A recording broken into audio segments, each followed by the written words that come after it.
여러분 반갑습니다. 저는 디지털 스토리 스튜디오의 김유석입니다. 오늘은요, AI나 로봇에게 내 일자리를 뺏기고 싶지 않다. 이렇게 생각하시는 전문 해설사, 또 가이드 분들이라면 정말 꼭 보셔야 할 이야기를 좀 해볼까 합니다. 만약에 여러분의 역할이 그냥 정보를 전달하는 사람에 머물러 있다면 솔직히 미래는 좀 불투명할 수 있어요.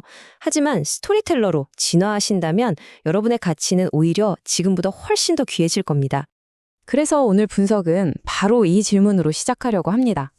여러분은 앞으로도 계속해서 단순한 정보 전달자로 남으실 건가요? 이 AI 시대에 이 질문은요, 그 어느 때보다 우리 직업의 본질을 아주 날카롭게 파고들고 있습니다. 자, 그럼 본격적으로 한번 들어가 볼까요? 우선 우리가 좀 냉정하게 현실을 볼 필요가 있어요. AI가 이제 곧 압도적인 우위를 점하게 될 영역, 그러니까 왜 단순 해설의 시대가 끝나가고 있는지 그 이유부터 한번 살펴보겠습니다.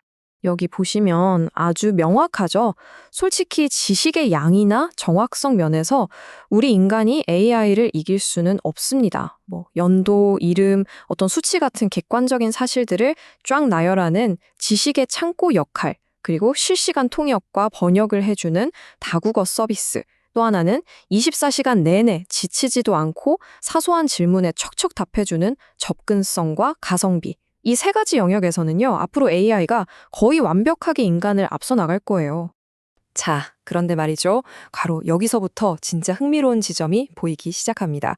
이 위기 상황이 역설적으로 우리 인간만이 할 수 있는 최후의 보루가 뭔지를 아주 선명하게 보여준다는 거죠. 이제 우리 인간 해설사들이 압도적인 우위를 점하는 그 전장으로 한번 넘어가 보겠습니다. 이 표가 핵심을 아주 잘 보여주고 있어요. AI는 데이터로 움직이지만 우리 인간은 의미, 연결, 그리고 존재감으로 소통하거든요. 가령 청중의 눈빛을 딱 보면서 이야기는 좀 더 깊게 해야겠다. 이건 좀 짧게 해야겠다. 조절하는 맥락의 힘. 유적지 앞에서 함께 느끼는 그 벅찬 감동을 나누는 공감의 힘. 또 흩어져 있는 정보 조각들을 하나로 엮어서 거대한 이야기, 즉 서사를 만들어내는 통찰의 힘.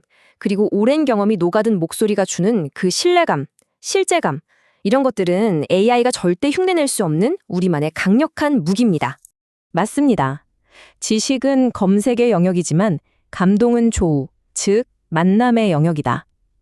이 한 문장이 바로 여러분의 새로운 역할을 정확하게 정의합니다. 이제부터 중요한 건 무엇을 아느냐가 아니라 어떤 경험을 만들어내느냐가 되는 거죠. 자, 그럼 이런 개념들을 어떻게 현실에 적용할 수 있을까요? 우리에겐 완전히 새로운 전략, 새로운 플레이북이 필요합니다. AI가 절대 복제할 수 없는 존재, 바로 디지털 스토리텔러로 우리 스스로를 진화시켜야 하는 거죠. 여기서 가장 근본적인 변화는 바로 이겁니다. AI를 경쟁자로 보는 시각을 버리고 아주 강력한 조수, 내 비서로 보기 시작하는 거예요. 정보 전달만으로 싸우는 이건 질 수밖에 없는 싸움이고요. 의미를 창조하는 전략으로 가면 이건 이길 수밖에 없는 게임이 됩니다. 그러니까 이제 여러분의 역할은 완전히 바뀌는 겁니다. 단순한 사실 확인, 팩트 체크 같은 건 AI한테 맡겨버리세요. 우리는 그 사실이 오늘을 사는 우리에게 대체 어떤 의미가 있는지 해석하는 데 집중하는 겁니다. 그리고 거기에 나만의 철학을 담아서 고유한 서사를 만들어내는 거죠. 더 나아가서 사람들을 모아 토론을 이끄는 커뮤니티의 구심점, 즉 호스트가 되는 겁니다. 그럼 이제 이 힘의 본질로 한 번 더 깊이 들어가 볼게요. 그 잊지 못할 만남, 그 경험을 만들어내기 위해서 우리가 활용할 수 있는 구체적인 힘은 과연 뭘까요? 사람의 마음을 움직이는 세 가지 힘의 원천을 한번 분석해 보겠습니다. 첫째, 이 차이를 확실히 이해해야 해요. 정보는요, 논리적인 뇌에 가서 머뭅니다. 그리고 이게 맞나 틀리나 이런 판단의 대상이 되죠. 하지만 스토리는 다릅니다. 정보에 감정이라는 그릇을 씌워서 심장을 통과하게 만들어요. 진짜 울림, 진정한 변화는 바로 이 지점에서 시작됩니다. 그 힘의 원천은 바로 이 세 가지입니다. 첫째는 나와 닮은 누군가의 이야기에 감정을 이입하는 공감의 힘. 둘째는 아주 익숙했던 걸 완전히 낯설게 보게 만드는 발견의 힘. 그리고 셋째는 저 먼 과거의 이야기가 바로 나의 이야기임을 깨닫게 하는 효능감의 힘입니다. 두 번째 힘인 발견의 힘. 이건 단순히 사실을 알려주는 게 아니에요.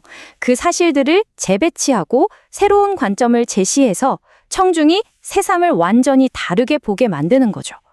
바로 그 순간 청중은 지적 희열, 그 아하 하는 순간을 경험하게 됩니다. 자, 이 예시가 바로 그 발견의 힘을 아주 기가 막히게 보여줍니다. 조선시대 뗏목이 다녔습니다. 이건 그냥 데이터, 그냥 정보예요. 재미없죠.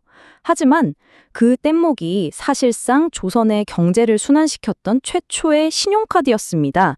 라고 말하는 순간 어떻게 되나요? 이 단순한 데이터가 엄청난 통찰력으로 바뀌면서 듣는 사람 머릿속에 와 하는 순간을 만들어내는 겁니다. 그리고 마지막 가장 강력한 힘은 바로 효능감입니다. 예를 들어서 200년 전 어떤 장인의 고뇌를 이야기하면서 오늘날 완벽을 추구하며 살아가는 우리 모두의 고민과 이걸 연결시키는 거죠. 이렇게 과거의 이야기가 청중의 현재와 딱 연결될 때, 해설이 끝났을 때 청중은 내 삶이 더 소중하고 가치 있게 느껴진다? 라고 생각하게 됩니다. 이야기가 남의 문제가 아니라 나의 문제로 바뀌는 순간, 진짜 살아있는 힘이 생기는 거죠. 자, 이제 가장 결정적인 포인트입니다. 우리가 지금까지 이야기한 이 모든 도구와 힘은요, 결국 AI가 절대로 가질 수 없는 단 한 가지에 의해서 움직입니다. 그게 바로 여러분 자신만의 복제 불가능한 자산이죠. 그렇습니다. 정보는 누구나 검색할 수 있지만 그 정보들을 꿰어서 보배로 만드는 안목은 오직 해설자만의 것입니다. 이것이야말로 여러분의 최후의 보루이자 가장 강력한 무기입니다. 바로 여러분만의 독특한 관점, 여러분만의 뜨거운 열정, 그리고 여러분만의 철학입니다.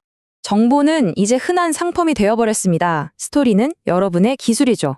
하지만 진짜 보물은 그 정보와 기술을 엮어서 오직 당신만이 만들어낼 수 있는 고유한 의미입니다. 여러분의 보물은 무엇이 될까요?